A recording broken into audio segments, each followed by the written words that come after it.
Pedro Ortigão Correia é convidado desta tarde do Fecho de Contas. Pedro, boa tarde. Temos mais uma emissão e, sobretudo, temos os juros a subir cada vez mais, a aproximar-se já da fasquia dos 8%.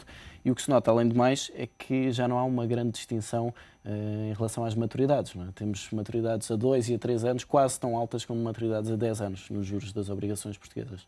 Ou seja, os investidores olharam para nós e assumiram que o risco era global, se fosse indiferente do prazo, porque aquilo que diz a teoria é que quanto mais longo o prazo, maior o risco suportado em termos de incumprimento. Neste caso, há uma total desconexão. Se em cima disto acrescentarmos o efeito destas compras simpáticas por parte de organismos internacionais ou nacionais para sustentar um bocadinho o preço, conseguimos ter noção de que estes valores são fora de contexto. Muito provavelmente o Banco Central Europeu ainda não entrou a comprar as obrigações a 5 anos e por isso é que elas estão a transacionar a um preço acima dos 10 anos. Não é? E este leilão de dívida de hoje é mais um empurrão para que Portugal, de facto, venha a pedir ajuda externa? Continua a ser um sinal positivo, continuaram-nos a tomar a dívida. E enquanto isso ocorrer, é bom. Enquanto nós somos capazes de ir ao mercado, levantar dinheiro, seja a que preço for, neste momento está um preço mais alto do que a emissão que fizemos na semana passada, é sempre um bom sinal. O recurso ao fundo vai ocorrer no momento em que o mercado disser acabou-se, não emprestamos mais dinheiro. Porque em termos do custo da dívida total, aquilo que nós temos que ver é o custo sobre o estoque existente de dívida. E nós ainda temos uma dívida financiada a preços de saldo de há uns anos atrás. E, portanto, este novo financiamento, o incremento marginal deste custo ainda é reduzido quando olharmos para o total do bolo. Se nós tivermos todas as emissões a partir de agora sempre este preço e um preço ainda superior daqui para a frente, então vai ser incomportável do ponto de vista económico. Mas, por enquanto, ainda se consegue suportar. E Durão Barroso fala neste custo de reputação, em pedir ajuda à União Europeia. Mas há aqui mais custos implícitos numa situação destas. Totalmente. O maior custo que existe aqui é o Estado entrar em quarentena. E a partir do momento em que o Estado entra em quarentena, em que o país entra em quarentena, pelo recurso ao Fundo de Estabilização Europeia, pelo recurso ao FMI, estes mecanismos que existem automáticos de financiamento por parte de toda a economia deixam de funcionar. Ou seja, todas as empresas que neste momento se conseguem financiar de forma autónoma, recorrendo aos mercados, deixam de o conseguir fazer. E isso cria uma parálise total. Esse é o grande custo a que se refere Durão Barroso. E depois temos um outro custo acrescido, que é o pânico que possa gerar uma situação dessas. Ao entrarmos num processo de intervenção por parte de organismos internacionais, aquilo que vai ocorrer muito provavelmente, e já alguns banqueiros alertaram para isto publicamente, é uma fuga massiva dos depósitos.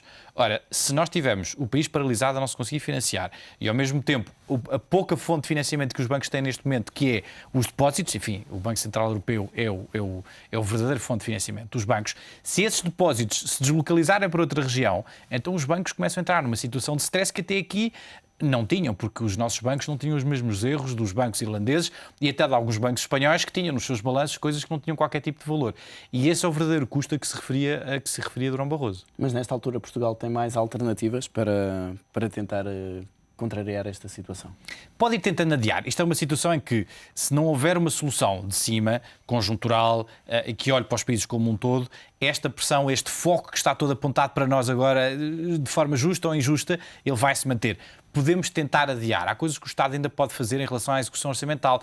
Pode tentar ser mais drástico em relação às medidas de contenção de despesa, mandar sinais claros cá para fora, mas ainda tem alguns ativos valiosos que pode conseguir encaixar no orçamento como receita extraordinária. A parte pública tem uma série de posições que se pode livrar e vender no mercado. Acontece a mesma coisa na Caixa Geral de Depósitos, ou seja, ainda há algum dinheiro que se pode retirar do sistema para ir tentando adiar isto. E quanto mais se conseguir adiar esta intervenção, melhor para o funcionamento da nossa própria economia. Agora, já não está tanto nas nossas mãos, já está mais do lado dos internacionais do que propriamente do nosso lado. E a União Europeia continua a fugir de um cenário de reestruturação da dívida. Será que vai acontecer como o Jorge Soros defende aqui? O mercado vai pressionar essa situação? Eu penso que sim, estou convencido que sim. Não é prejudicial para a saúde de uma economia haver incumprimento, não é? Acontece também na nossa economia doméstica, o balanço de um banco, quando nós olhamos para o crédito concedido, já se assume que há ali uma fasquia daquele crédito que vai entrar em incumprimento. E os bancos não deixam de funcionar por causa disso. O mesmo acontece em relação à União Europeia, ou seja, há uma série de credores que vão chegar a uma fase onde não vão ser capazes de honrar os seus compromissos. E, como tal, aqueles que investiram nesses mesmos credores vão ter que suportar parte desse mesmo custo. E por isso é que eles inicialmente investiram neles a taxas mais elevadas do que outros credores mais cumpridores. faz parte deste mecanismo automático de ajuste das economias. E isso é saudável. Ou seja, a União Europeia não vai ser posta em causa se houver aqui processos de incumprimento de dívida. Veja-se o caso da Irlanda. A Irlanda transferiu para a esfera pública todo um problema que existia a nível dos bancos.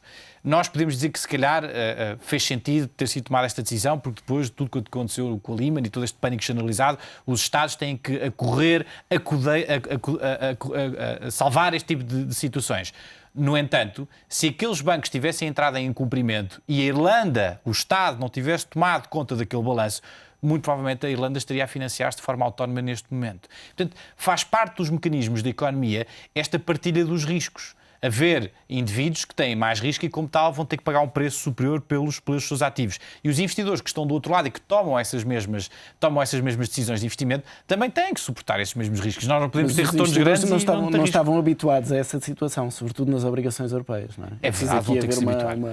Um recado, digamos, da União Europeia para que os investidores se preparem para isso. É inevitável. O poder da organização dos mercados é tão grande. Esta lógica que existe e que faz parte da gênese e do DNA da nossa economia capitalista e de mercado não vem de forma alguma a ser alterada neste processo, antes pelo contrário, vem ser reforçada. É inevitável haver uma partilha de risco. Onde há mais risco, há sempre mais retorno.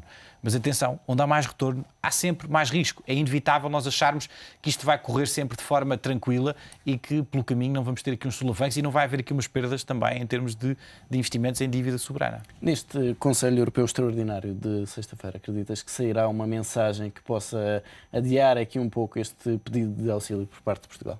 Seria simpático para nós se tal ocorresse, mas penso que não está na agenda da discussão desta próxima sexta-feira e vai ter que ser tudo adiado para a reunião no final do mês de março. Mas seria simpático que houvesse algum comentário. Mas neste momento eu acho que os mercados já estão para além dos comentários. Por mais comentários que possam surgir, o importante é haver aqui medidas conjuntas de dizer não. A União Europeia tem umas regras, ela vai se manter porque o custo dela se dissolver é tão grande para todos que não faz sentido. Vamos é ter que arranjar aqui uns mecanismos que ainda não existiam para fazer face a situações de stress. E são esses mecanismos que vão ter que ser explicitados na próxima reunião do Conselho Europeu. Pedro, antes de terminarmos, também um olhar sobre os testes de stress que vão ser feitos à banca. Esta semana já saíram alguns dos eventuais critérios e parece que a União Europeia vai voltar a repetir o erro de permitir que os bancos apenas contabilizem as carteiras de negociação, aquilo que têm nas carteiras de negociação no que diz respeito às obrigações. Vamos ter aqui uns testes, mais uma vez, sem refletir a realidade da banca. Aconteceu da primeira vez que foram feitos estes stresses e aconteceu já em vezes anteriores. Os bancos neste momento estão sob enorme pressão. De todos os setores, de todas as indústrias, esta é aquela que é menos capitalizada, ou seja, é aquela que mais recorre à dívida. E quando deixa de existir dívida, qualquer banco, por mais sólido que ele seja, fica completamente à mercê dos seus financiadores. Neste caso, estamos numa situação onde não há recurso à dívida para os nossos bancos e apenas ao recurso à dívida do Banco Central Europeu. E, portanto, há muita criatividade contabilística. Quando nós olhamos para o balanço dos bancos nos últimos 3, 4, 5 anos, a disparidade de critérios de um banco para o outro é assustadora. Sejam eles a nível doméstico, a nível internacional, cada banco tem a sua própria forma de contabilizar, porque neste momento, se os bancos vierem ao mercado de forma transparente, contabilizarem tudo quanto têm no balanço, podemos incorrer em situações de enorme imparidade, que é o que acontece em Espanha. Felizmente nós não temos esse problema, mas em Espanha a maior parte dos bancos tem posições nos balanços que não valem absolutamente nada. Nós temos outro problema, que é não temos acesso ao financiamento e provavelmente temos ali algum problema em termos de incumprimento de crédito. E se nós começarmos a pôr a nu todas estas situações dos bancos, vamos ter uma situação muito mais frágil. Portanto, nesta fase, estes testes de esforço que vão ser feitos, penso que vão ser, se calhar, mais do lado da cosmética do que propriamente do lado da verdade financeira. Também não interessa, se calhar, revelar essa verdade totalmente. Pedro, obrigado pela presença neste Fecho de Contas, comentário de Pedro Ortigão Correia.